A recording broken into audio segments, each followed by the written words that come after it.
I want to start this video off by saying that I'm simply just a messenger and I'm gonna get straight into the video. But I woke up and for some reason I just had a lot on my mind, so this is just gonna be a little quick yap session, everything like that. A couple of days ago, it was my birthday. The reason that I came into existence was because of my mother. In my last video, I said, God made you out of matter, that's why your life matters. I meant that it's like a double entendre, it has two meanings. Like, yes, you matter. But I also meant it like God made you out of matter. Matter as in elements that come from Mother Nature, aka maternal nature. There's a maternal side of existence just as much as there's a paternal side of existence. I'm not gonna get too deep into that because that's another video in itself and I'm working on that. Funny thing, I had it ready, and my previous video, one of my homeboys was like, yo, are you using the front camera? And I was like, yeah. And then he was like, you should use a back camera because the quality is better. So I was like, I bet. So I used the back camera for that video, and I was literally, I was yapping, like I was talking, I was spitting facts and everything. And then I look at the video when it's done, and I look at the video footage, but like the camera was offsetted, and like I'm also like on the side, so like literally the camera was pointed up and I'm offsetted. So like I just ended up deleting that video, and it's a good thing too because I came up with like more things to add in onto that video. But getting back on topic, there's a maternal side of existence. Like I said, God made you out of matter, that's why your life matters. Matter as in, yes, you do matter, but matter as in like elements. You're made of matter. Matter as in elements that come from Mother Nature, maternal nature. Maternal and matter both share the same Latin root, which is mater. Mater means mother or source of a mother. So like my maternal side of my family, which is on my mom's side, everybody came into the world from a mother. Everything around us is run by feminine energy. It's called Kundalini energy. I'm 20. I don't got my life figured out yet, and I'm not supposed to have my life figured out yet. You're never supposed to have your life figured out, because throughout your life, you're constantly evolving. Everybody right now is evolving, subconsciously and consciously. So we're always going to be in a constant state of change. But with one of the thoughts that came to mind is the fact that the more you know about something, the more you realize that you don't know about anything. And time back to existence, nobody knows why we're here. Nobody has an actual definite explanation as to why we're here. I can ask a scientist how we came to be, and he's going to have all these scientific explanations explaining how we came to be. I could go to a religious person, and then he's going to give me a religious answer. He's going to give me he's going to tell me that God created us. I could go to an atheist and he's going to be like, hey dog, we just here, we chilling. As I'm explaining this, try to have an open mind.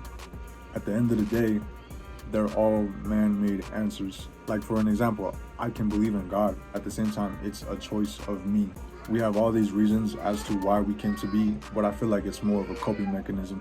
I feel like it's more of we always have to have an answer for some sort of question, so we don't have to overthink about it, so that we don't have to be in that constant state of why this, why that. Having an answer gives you comfortability. Having an answer gives you clarity. It's almost like closure in a way. Like at the end of the day, it's a man-made answer because we came up with those answers ourselves. And us as humans were imperfect. 6 protons, 6 neurons, and 6 electrons. And that's carbon. And carbon is what we have in our body. It's not the devil's number.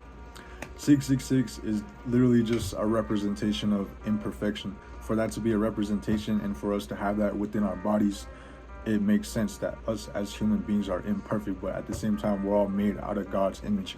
God made us into his own image. He created us out of himself. He created us out of self-centered, selfish. They tell you not to be self-centered, and they tell you not to be selfish.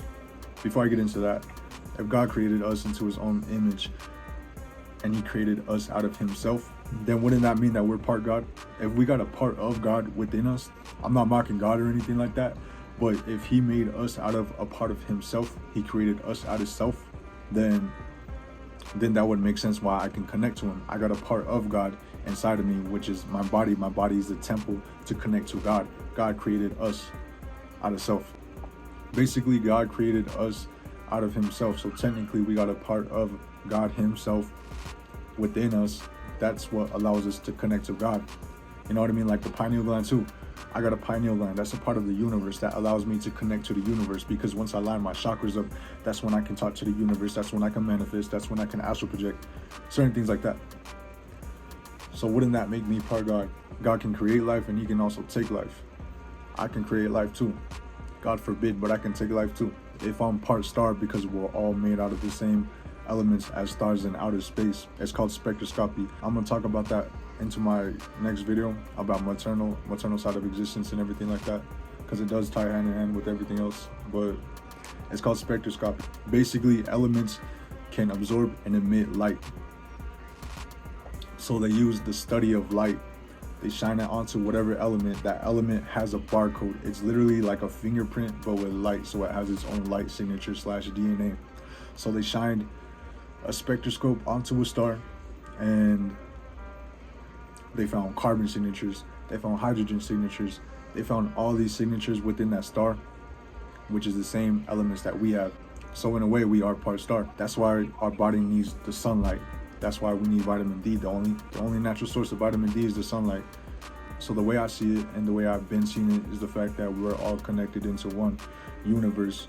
Uni means one, verse means words, but it also means you. Y-O-U, universe. Universe. All of that makes sense. But universe and unit as in one, everything else is connected within us. If you look at tree roots and you look at lightning and you look at the nervous system structure within our bodies, they all look the same. If you look at lightning, it looks like our nervous system. If you look at tree roots, it looks like lightning. And on top of that, everything is also vibrating at certain frequencies. Everything around us right now is vibrating at a frequency. You are vibrating at a frequency. I am too. Everything around us has a certain frequency, and once you resonate with that certain frequency, that's what you tend to like. So if I'm listening to music and I like a certain song, it's vibrating at a frequency that is higher than me, or it is at my level of frequencies. That's why I resonate with it. That's why I like it. Your brain looks like intestines. So when you listen to music, your brain is technically digesting that, and whatever it's hearing, it's gonna manifest into your body. It's gonna manifest through your actions, your thoughts, and the way you live. So if I listen to chill music, then guess what? I'm probably just a chill guy. And in the Bible, Lucifer, the devil, was an angel of music. Music can create you, and it can also destroy you. It can't do it physically, but it can do it mentally. And your mental is the most powerful thing, because for me to move my body physically, I have to think about it mentally first. So mentally, in all reality, life is mental. But basically what I'm trying to get at is life is 80% mental and 20% physical. It's like what they say in basketball games and all that stuff. The more you understand self, the more you're more aware of self, the more that you know yourself, life is most likely going to be easy for you, because you know yourself. At the end of the day, you got yourself. That's why. I don't really know where I'm going with all this. Like I said, it's just going to be a yap session, but at the same time, I'm literally saying things that's coming to my mind right now. But yeah, for the most part, how can you deem it wrong to be selfish and self-centered? Self-centered means balance. In your life, you need to have balance in life. In order for a tree to give off good fruit, that tree has to be well taken care of and nurtured. You can't expect good fruit to come off of a bad tree.